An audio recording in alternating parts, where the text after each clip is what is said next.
और हम लोग आज शुरू करने वाले हैं प्रश्नावली 3.2। प्रश्नावली 3.2 प्रश्नावली 3.2 प्रश्नावली 3.2 ओके। 3.2 हमारा क्वेश्चन है ज्यामितीय और आकृति की समझ में। 3.2 में क्वेश्चन दिया है, क्वेश्चन नंबर 1 3 का क्वेश्चन नंबर 1 कह रहा है कि एक समलंब ABCD में कोण A 100 डिग्री तथा कोण B 110 डिग्री है, तब शेष दोनों कोणों की माप क्या होगी। एक चतुर्भुज लीजिए, समलंब चतुर्भुज। समलंब चतुर्भुज दिया है जिसमें हमारा दो कोण जुड़ चुका है और दो कोण की माप जो है हमें पता नहीं है, जिनको हम लोग को वही दो कोण को खोजना है, ढूंढना है कि वो दो कोण कौन से कितने डिग्री के हैं। तो फर्स्ट हम लोग एक समलंब चतुर्भुज का फिगर बनाएंगे। समलंब चतुर्भुज का एक हम लोग फिगर बनाएंगे। ये हुआ आपका समलंब चतुर्भुज ABC और D, जिसमें A दिया है 100 डिग्री, जो A है 100 डिग्री दिया है, और आपका B दिया है 110 डिग्री।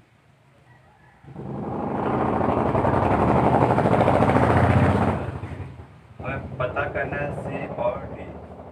चलिए, तो सबसे पहले आप लोग जानते हैं कि जो समलंब चतुर्भुज होता है, समलंब चतुर्भुज में एक मुख्य चीज जो है जानना जरूरी है, ये चीज कि ये जो होते हैं इसके आसन भुजा, आसन भुजा पे जो कोण बनता है वो कोण का माप होता है 180 डिग्री। 180 डिग्री। तो ये आप लोगों को क्लियर करना है सबसे पहली बात। तो 180 डिग्री का जो कोण होता है तो हम इसी को फॉलो करेंगे, आसन कोण जो होता है आसन, उसी को हम लोग लेते हुए चलेंगे। जैसे हमको पता है तो जब 180 डिग्री हो रहा है तो देखिए, तो ये आसन ये भी हो सकता है, ए और बी भी आसन हो सकता है, बट इसमें देख रहे हैं कि एक दे दिया है 100 और एक 10 दे दिया है, तो ये तो हमारा आसन होगा नहीं, क्योंकि जब हम दोनों को ऐड करेंगे तो 180 होगा नहीं, मेरा दोनों को ऐड करेंगे तो 210 हो जाएगा। तो इसलिए हम लोग इसके ये आसन तो होगा नहीं, बट दूसरा हम लोग आसन लेते हैं। ए और बी को, ए और सी को एक आसन लेते हैं, ए और सी को हम मान लेते हैं एक आसन हो गया। तो आप सबसे पहले लिखिएगा यहाँ पर क्वेश्चन में जो दिया गया है, दिया है जो चीज कोण ए बराबर दिया है 100 डिग्री, और नेक्स्ट है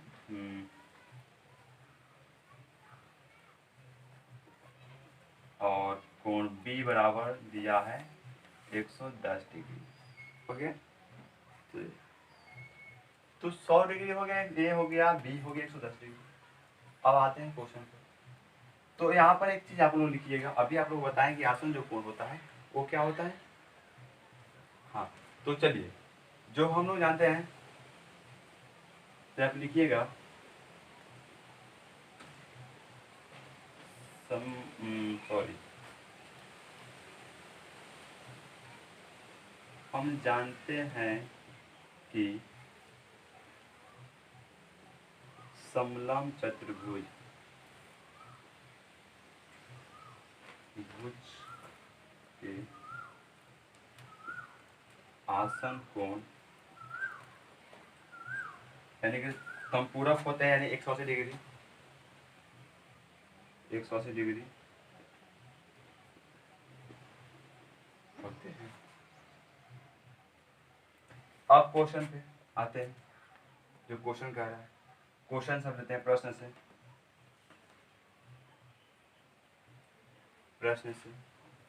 प्रश्न कह रहा है कि कोण ए दिया है, हमें पता करना था सी और डी, अभी ये और जो कि ए दे चुका है, तो हमें ये पता करना है, हमें ये पता नहीं, ये पता नहीं, इसको मान लेते हैं x, मान लेते हैं y, मान लेते हैं अभी फिलहाल के लिए। तो हमें ये पता, ये दिया है, ये दिया है, ये भी दिया है, और ये पता करना है, ये भी पता करना है। तो हम बोले कि आसन लेना जरूरी है, आसन ले लीजिएगा तो बहुत ही आसान होगा निकालने के लिए। तो आसन बहुत ही मस्ट है और बहुत ही आसान तरीका है। तो हम लोग ए और सी लेंगे। तो हम जानते हैं कि यहाँ पर ले सकते हैं प्रश्न से कोण ए प्लस कोण सी बराबर 180 डिग्री। अब सोचिएगा कोण ए और कोण सी क्यों लिए? तो कोण ए और कोण सी इसलिए लिए क्योंकि यहाँ पर एक ए आसन है। दोनों क्या है कोण? ए आसन कोण है। आसन कोण यानी वही वही होता है कि एक ही सतह सबका, ठीक ना, जहाँ पर एक ही सतह होता है वो इस एक ही सतह पर, यानी फिर एक ही जिससे आप लोग रूम वगैरह देखते हैं तो उस रूम में एक लंबा सा हम लोग बेस खड़ा करते हैं। तो उस बेस में जैसे कि दो कोण बनता है, आप लोग देखे होंगे। जैसे कि रूम को जब हम क्लोज करते हैं तो एक लंबा रूम होता है, ऐसे क्लोज करते हैं तो देखे होंगे आप इस तरह से। जब ये रूम हो गया, इसको क्लोज करने के लिए एक इधर से हो जाता है, ये हम ये आसान हो सकता है। जब इसको इधर से क्लोज करेंगे तो ये हमारा एक आसान हो सकता है, यानी कि दोनों क्या होगा, आसान कोण हो जाएगा। तो उसी तरह से ये और ये हमारा क्या हो गया, यहाँ से बेंड जब किए तो यह क्या हमारा आसान कोण हो गया। तो इसलिए तो ये हमारा हो गया ए कोण ए प्लस कोण सी इक्वल 180 डिग्री। क्योंकि हम यहाँ पर आसन लिए हैं तो हम बोले कि जो होता है आसन कोण होता है उसका मान जो होता है 180 होता है। इसीलिए ये आसन हमारा हुआ ए और सी, तो इसीलिए एक ए और 180 हो गया।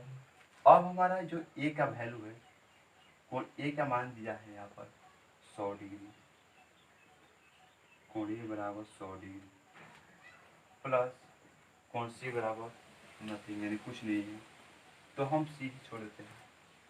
जब सी छोड़ेंगे, सी इक्वल 180 डिग्री, इधर हम लिखते हैं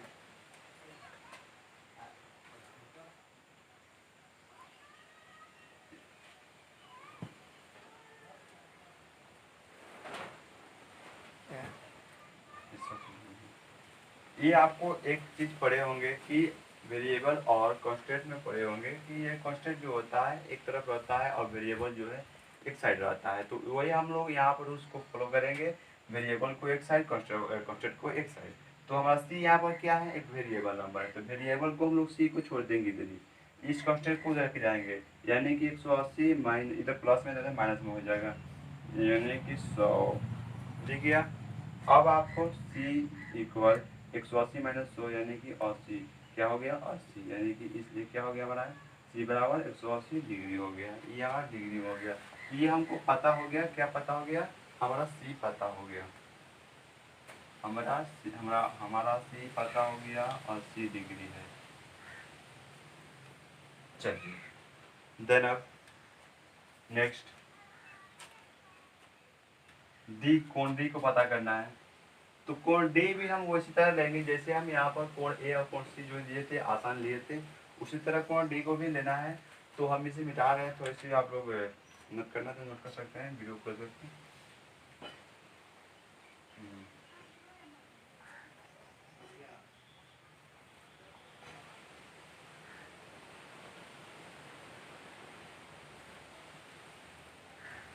तो देखिए फिर उसी तरह यहाँ पर अब आसन लेंगे B and D, B and D लेंगे आसन, कोण बी प्लस कोण D equal 180 degree. Next step, D बराबर हमें दिया है 110 डिग्री, हम लोग बाद में रखेंगे, अभी वैल्यू से बाकी है, प्लस डी बराबर कुछ नहीं, डी रखेंगे 180। फिर यही नियम करेंगे हम लोग, वेरिएबल एक तरफ कांस्टेंट एक तरफ। तो वेरिएबल को यहीं फिर दीजिए, कांस्टेंट को जाइए इस तरफ, 110 माइनस 70 हो जाएगा। तो डी बराबर हमारा आ गया यानी कि 70 डिग्री आपको दे गया। तो ये हमारा था क्वेश्चन नंबर, सॉरी हम क्वेश्चन का नंबर नहीं डाले हैं, क्वेश्चन नंबर 1 था हम लोग का, क्वेश्चन नंबर 1, ये आपका क्वेश्चन नंबर 1 था प्रश्न वाली पेन 2 का। ये हमारा यहाँ पर भी लिख देते हैं 70 डिग्री। तो अभी आप देखेंगे बहुत ही आसान है, इस तरह से समलंब जो चतुर्भुज होता है उसका जो होता है निकालने के लिए जो भुजा होता है, एक भी भुजा दिया रहेगा तो वो भी इसी तरह हम लोग करेंगे, आसन वैल्यू आसन लेकर। जैसे कि एक भी अगर दिया रहेगा, एक का भी ले लीजिए, मान लीजिए हमारा 2 नहीं दिया रहेगा, इसमें एक ही दिया रहेगा, तो वैसे ही करेंगे, आसन लेंगे, एक दूसरे का आसन लेने के बाद उसको क्या करेंगे, हम लोग निकालेंगे पहले उसका कोण का मान। तो ये हमारा बहुत ही आसान था, और ये इसमें कोई ऐसी नहीं है। आपको जो भी दिक्कत होती है तो ज़रूर कुछ बोलिए हमारे इसमें, और